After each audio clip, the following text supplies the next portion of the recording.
balasan pada hari kiamat kepada seorang hamba yang mengucap La ilaha illallah semata-mata mengharapkan keredaan Allah. Malaikat Allah mengharapkan atasnya neraka.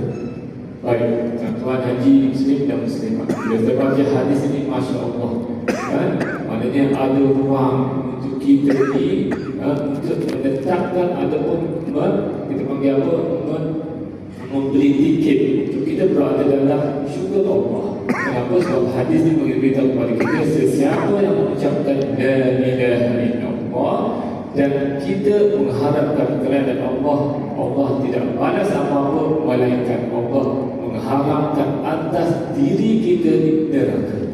Maksudnya apa? Maknanya kalau tak ada neraka, syurga tu haji. Apa maksud? Namun perbincangan di sini bukan bermaksud bila mana kita hanya mengucapkan kalimah La ilaha illallah maka confirm kita akan masuk syurga. Tak.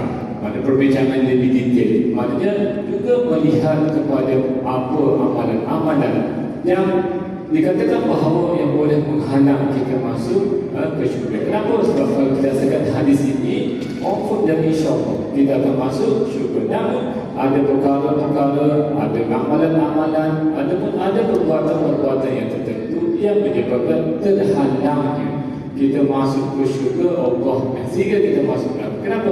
Jadi insyaAllah kita bincang malam ini, tuan-tuan ya. Baik, muslimin dan muslimat Allah sekalian, dalam perbincangan hadis ini juga menjelaskan bahawa perbincangan tentang adakah bila mana kita mengucapkan kalimah Allah atau kalimah La ilaha illallah tadi akan menjadikan kita confirm masuk ke syurga.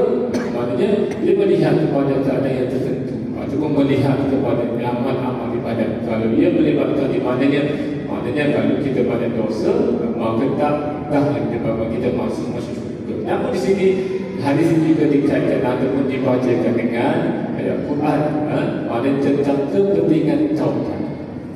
Jadi kalau melihat kepada ini, maknanya tak mustahil untuk kita masuk syurga. Namun ada merupakan satu amalan yang menyebabkan kita terhindar. Maksudnya boleh tentang dosa. Jadi malam ini juga saya nak kaitkan dengan bahawa tentang untuk kita masuk syurga perlu ada syarat taubat, supaya kita ni berada dalam syurga Allah. Tetapi kita juga perlu membuat satu yang ibadat yang penting itu tentang taubat. Dalam buku ini menjelaskan ibu muslim dan muslimat, dalam kita mendapatkan keredaan Allah, maka perlu ada taubat Allah, taubat kita kepada Allah. Dan dijelaskan bahawa mukmin yang derhaka, yang bertaubat sebenar-benarnya sebelum mati,